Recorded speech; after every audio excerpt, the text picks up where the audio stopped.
Hey there. I wanted to first say thanks. I don't know what YouTube is doing or if I did something differently when I posted the last video, but 680 people saw it. And usually I post something on YouTube and I get 40 people to see it. And I also really appreciated the curiosity and respect with which everyone engaged. Can I say a couple things about how I hope you engage with me in this material? I am a person who likes to think with others. I am not a person who gets off on, and I've tried it. I've tried to get off on being smarter than I am or acting like a guru to brand my practice. I work with interns that feel the need to do that. It's just not, it doesn't make me come alive. I like to talk about ideas with people. So my hope is you'll push back on me in really kind, generous ways. I'm not going to probably respond to somebody that's just clearly trolling, but nobody did. Um, yeah, so it's pretty cool. I want to talk about conflict today. And I want to talk about something I've been getting wrong about conflict for ages. What was it? 3 years ago, I went to Amsterdam on a lark and did a large group process with the Deep Democracy Institute, which is it was with Max Schulbach, and he's trained in the lineage of Arnie Mindell. It's called process-oriented psychology. So a little word about this, but I'm not an expert in it. Since then, I've been in a process-oriented consult group and done several trainings, but it's a very esoteric kind of field theory model of the human soul and psychology, if you will. So it's very weird and it's very different, but it's got some really good stuff in it. And what we would do is 200 people, there were only 2 Americans in the room. There were, I think, 40 countries represented. So it was like the most diverse 200 people I'd ever been in contact with. And we would vote on the topic in the large group process. Sometimes we talk about white supremacy. We talk about poverty. We would talk about the environment, whatever the hot topic. I think we did take up war. We had a lot of Ukrainians and Russians in the room. Both times we went, we took up war. And I didn't understand it. I thought it was a little crazy, to be honest. And I'm finally today understanding it. I've been reading a lot in the last few days, Arnie Mindell's Conflict, which phases, forms, and solutions. I have read before, but now I get it better sitting in the fire. Both books I really recommend. But here's what's been going on. I've been noticing that we kind of tone police conflict a lot, right? And I do too. And I'm like, God, it's so different than the way Arnie Mindell described conflict. I should give you a background. He was a quantum physicist that decided to get his PhD at the Jung Institute in Zurich, and then also trained with indigenous folks around the world in Australia, in the Far East, and in Africa. And he integrated all of this thinking. And I can't possibly summarize Arnie Mindell for you in a way that could do him justice. So you're going to need to pick up a book. There's so many. But I think for right now, what I want to say is I was noticing that I was thinking of conflict as some problem that needs to be fixed. And I've been like this for a long time. I know that it comes from being raised in a family where my folks were married 6 times. But if I'm going to be a good therapist, I have to look at this shit, right? Now, obviously, I like conflict because I work with high conflict couples. I have the right personality for those kinds of cases. But I've more recently been noticing this real uptick in therapists, especially depth therapists, going after people in the wellness industrial complex who are not licensed professionals. And this has been going on for a little while, but it's getting real loud right now. And I think that's because AI is threatening a lot of therapist jobs. I'm one of those weirdos that tends to hold complexity and see both sides. And I'm like, huh. But I still also was doing some weird shit and polarizing and being righteous and judgy too. And I'm like, what are you doing, Tracy? What is this about? And then I started doing research and reading. I was up till, I don't know, 2 in the morning last night, and I got up first thing this morning and started reading. Part of why I'm making this video is, one, I did enough work with some of these ghost roles in me. And then two, which I'll explain to you in a second. And then two, how I learn. So this is my book report. You.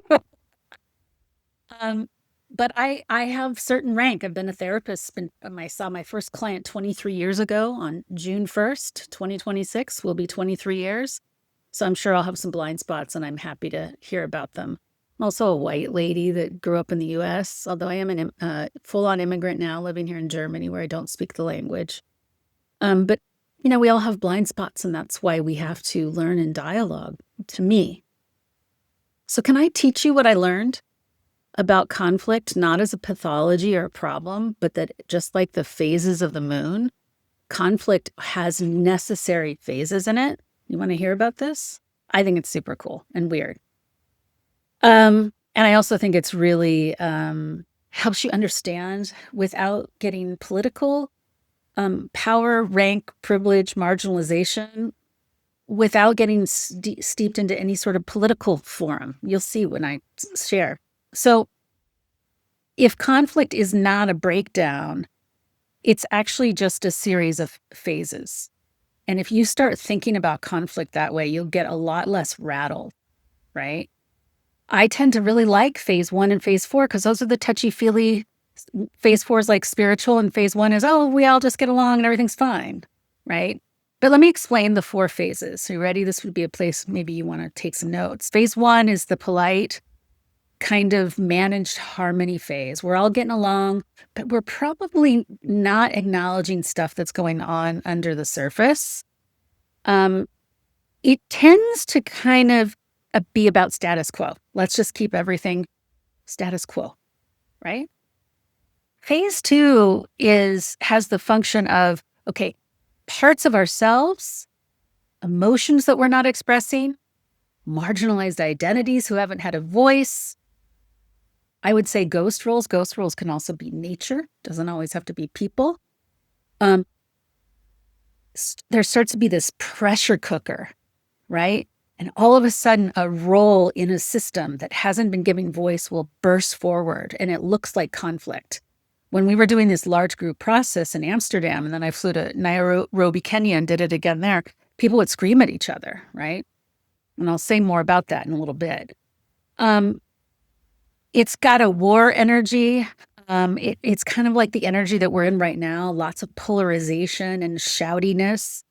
A lot of othering. You are the other. But I now realize that this isn't pathological. This is a super important phase. And I'm trying to grow my nervous system capacity to welcome this in. If I tone police this shit, then I might be supporting and amplifying and protecting my own identity, my own role in the system, my own rank, etc. Versus letting myself participate in this phase and be curious. But boy, does it take some nervous system chops, because you get rattled.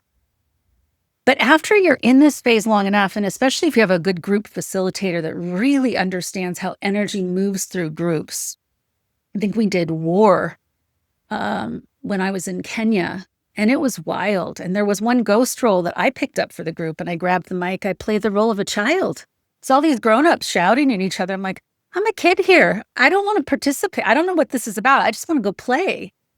And that's what I mean by the facilitator kind of looking to see. Someone picked up the role of the land, right? Land gets destroyed in wars, and we don't ever talk about that. But this isn't about lecturing. It's about letting the energy get metabolized. And as it starts metabolizing, everybody's rigid roles start to soften, right? And we start to go, oh, we have something in common. But it's not forced we have something in common. It's not a kumbaya that's forced by a facilitator. It emerges. And then eventually we get to a deep, soulful place with one another where we start dreaming together about the future we want to see. So it's that's like, I think about Nora Bateson's work is a lot of this. I think of like people like Joanna Macy and Bayo Akamalafe do a really good job kind of tracking and moving through all 4 phases, probably Kai Cheng Tom too. Actually, definitely her. But I'm realizing I'm really confronting myself. I'm a little embarrassed. So be gentle with me. Or don't. I can handle it. But I kind of like the, status quo, harmony, love and light. Let's all be attuned and let's slow down and keep everyone safe. Phase 1 of conflict. And then psychotherapy is really good at 3 and 4. We're really good at repairing conflict. We're really good at switching roles and trying on different roles and listening skills and empathy skills. We suck. We suck at phase 2. Western psychology sucks at it. Personally, that's my opinion. I think we want to move people into phase 3 really quick before we've let all of the voices that need to be heard in phase 2 have a voice, right? We want to clean it up and make it tidy. And so this is why I keep going to these wild deep democracy things. I think I'm flying to Tangier in October to do another large group process. And then I've been in a process work consult group for over 2 years now.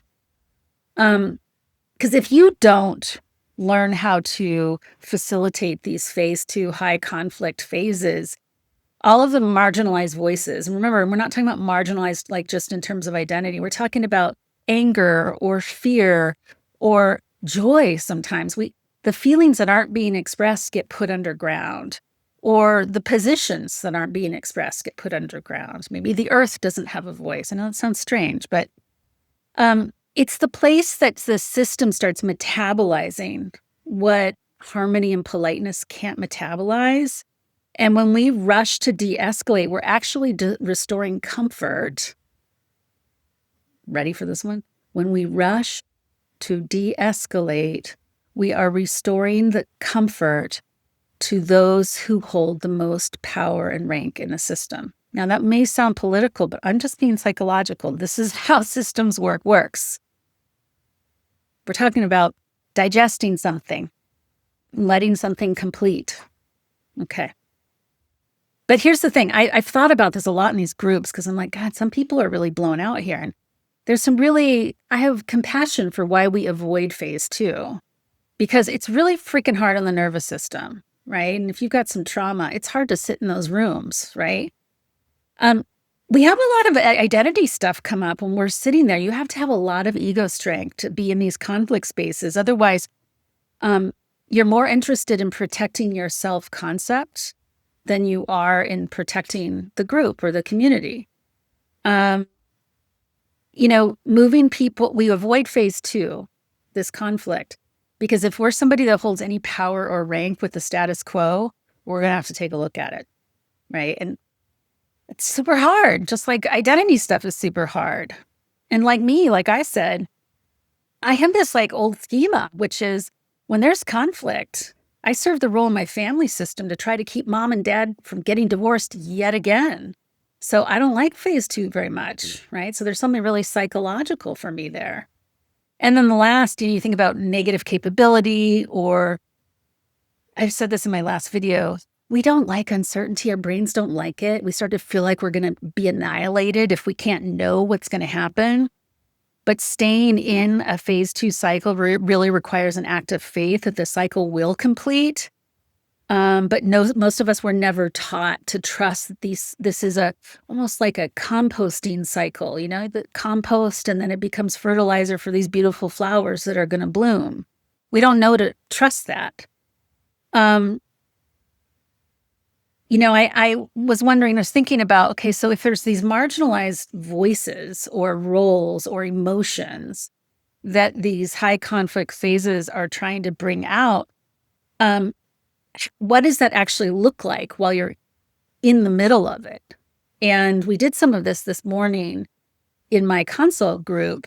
A therapist amplified a negative feeling rather than trying to make herself feel better. So you'll amplify the anger or the fear or the outrage. This is what makes it really uncomfortable. Before you do any bridging, you let people scream and shout and talk about how pissed off they are or how unfair things seem before you try to bridge and say, well, let's all get along. you name everybody's rank and roles. And Arnie Mindell talks about several kinds of rank. He talks about psychological rank, meaning you have a lot of psychological skills. Knowledge and education rank, I have a lot of knowledge on something. Social rank is all the identity stuff we already know about. If you're white, you tend to have more power and privilege. If you're male, you tend to. But that's just one of them. He talks about spiritual rank, right? If you have certain spiritual capacities. So those all get named and become conscious during the phase 2 cycle.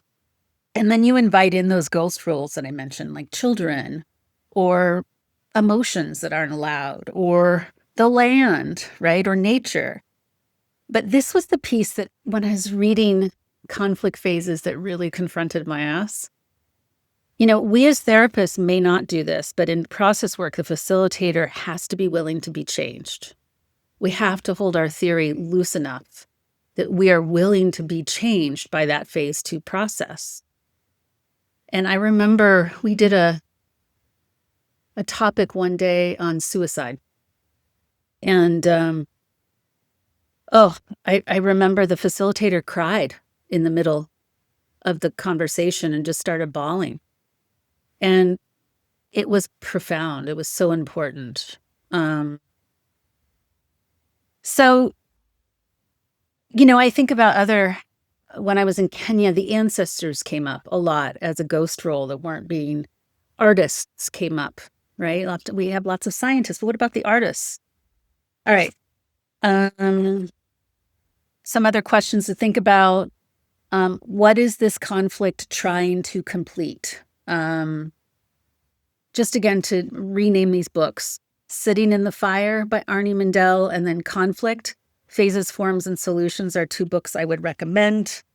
But here's what I really want to highlight now. Are you ready for this? Sorry, this is a long one, you guys. I want to talk about what's happening in the therapeutic community right now. I don't know if it's because I've been on social media more or if there is an uptick. I also know I'm really sensitive to it and I'm learning to get better at it. But I'm watching credentialed therapists publicly attacking wellness practitioners, tarot card readers, coaches, or anyone who's using the word therapy who doesn't have a license. And look, some of it is legitimate. There is a real length of time and there's a real licensing process. There's real scope and boundaries that do matter, and we don't want vulnerable people to be harmed.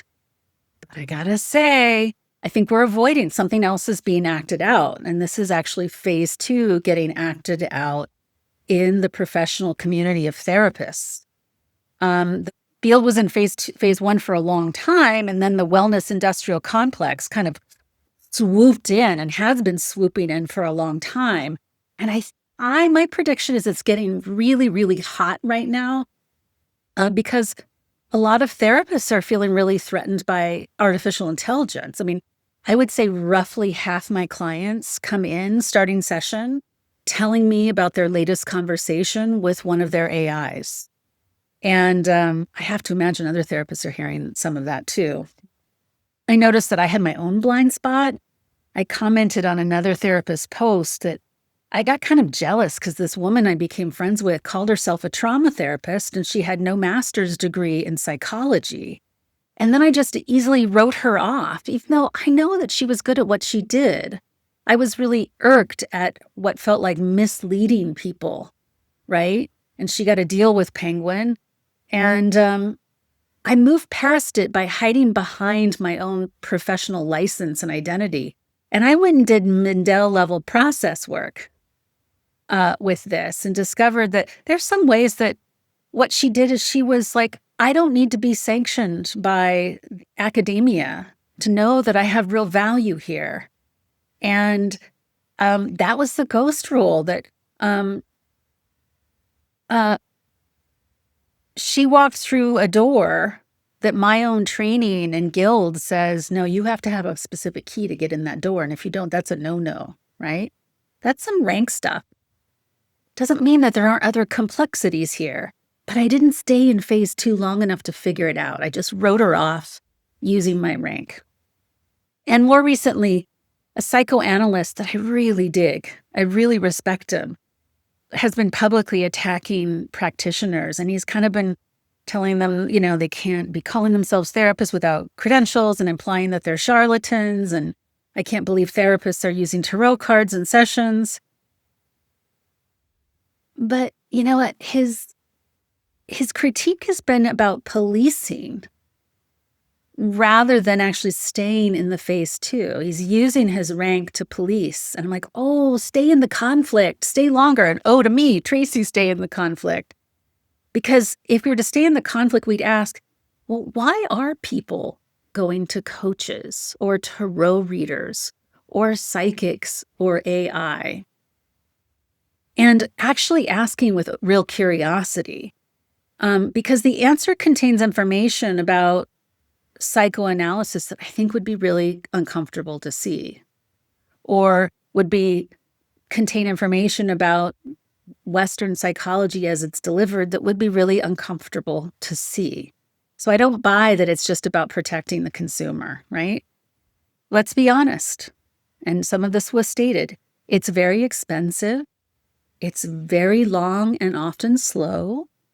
It's culturally very narrow. I have many friends from other cultures that would never go see a depth therapist, right?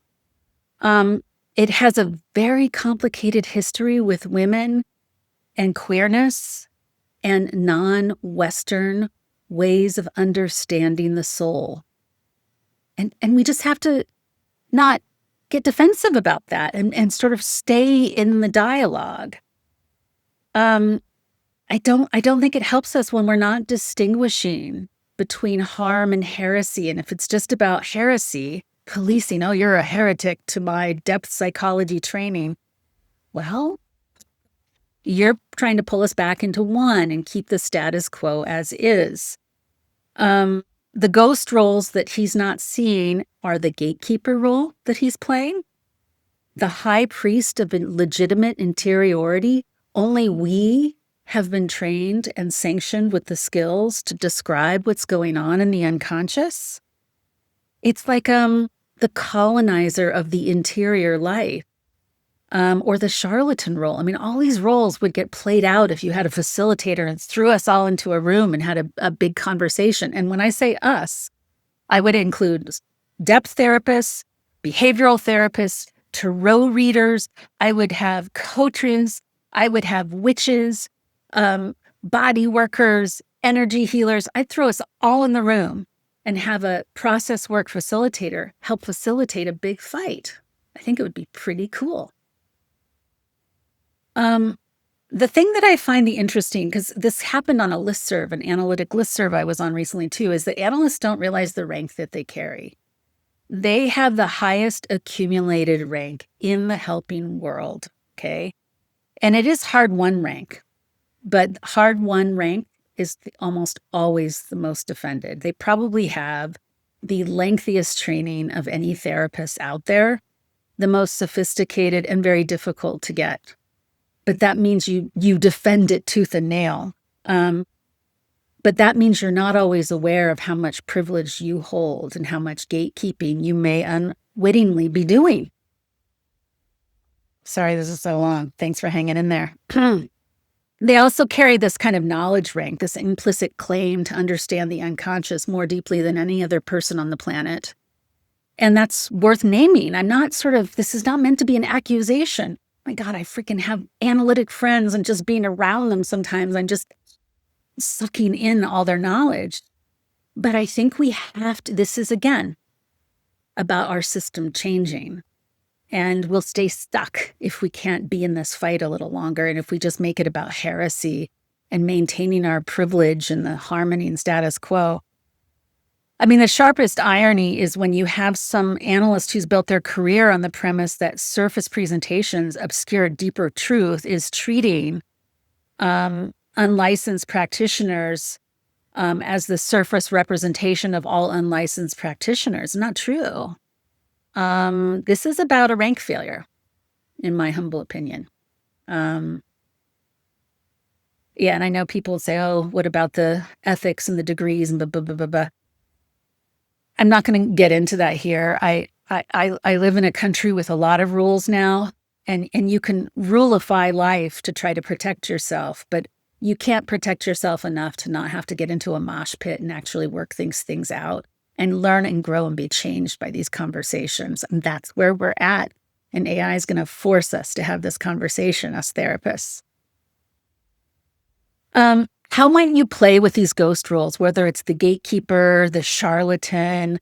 I had to confront. I think I have some issues with the charlatan. I call people charlatans because I get a little, just like analysts, I get irritated. I'm like, oh my God, I went 2 years of graduate school, then I interned for 6.5 years. It took me 8.5 years to get licensed, right?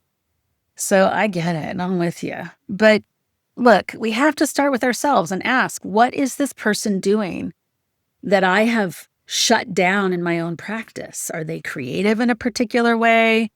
That's really important information. Get curious about, what do the clients that go to tarot readers, for example, or a psychic get there that they can't get in therapy? Why are they going to a coach? I just did a coaching certificate, and it challenged the crap out of me because I'm like, whoa, coaches really focus on what's possible. They don't look at shaping history and problems. And I can be irritated by that. But for some people, it is super effective, right? So you want to ask, what do you think this person who's working in this way, what are their clients getting from them? And I think it's important when you're like in conversations, who's doing most of the talking? I notice that the people that are doing the most of the talking are people with doctorate degrees, people that are depth therapists that have done more training, or people that have the largest social media followings. These are all high-rank positions, and it's very typical that these folks are the noisiest. The other loud group will be the marginalized voices, the ones that maybe have lesser rank or that have been silent that are trying to push through. Those two groups will always be the noisiest when there's a phase 2 conflict going on. And that's what I'm seeing. And I'm trying to get more comfortable. I can feel myself always wanting to like smooth it over and get everyone to get along. And I'm just letting myself kind of stay in the grimy, messy of it all. Thanks, process work, for helping me learn how to do this. It's a chance to revisit, what got pathologized in our psychotherapeutic training. Was spirituality pathologized? Was anything not evidence-based or measured in a lab pathologized and said, oh, that's not healing or treatment? That's worth looking at. There's a lot of that. The charlatan ghost role is often carrying exactly what got left behind in our work. And to me, it's worth looking at. I was going to give I'll list the concrete exercise. So maybe you can list 3 things, like a tarot reader, life coach, or somatic practitioner, and what they do that you would never do in session. Like, would you never touch a client?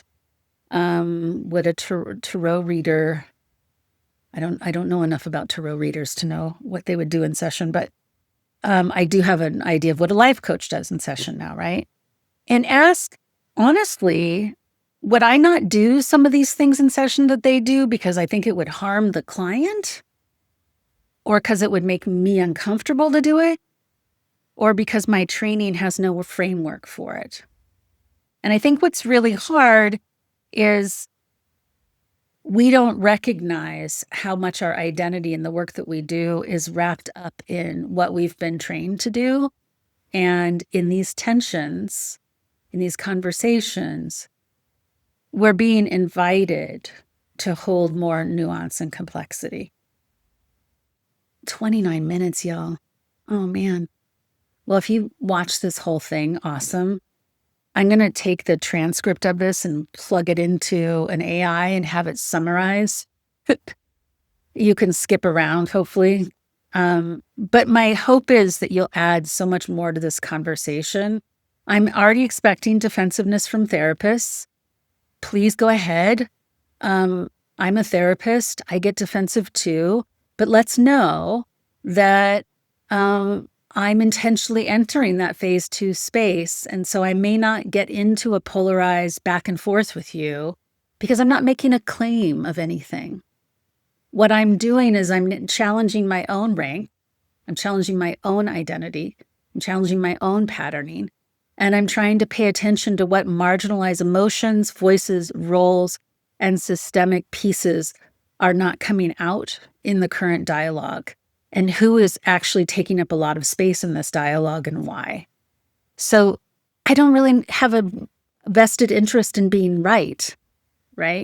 Have a vested interest in the conflict and using it to complete the composting and metabolization process. All right. Thanks for being here.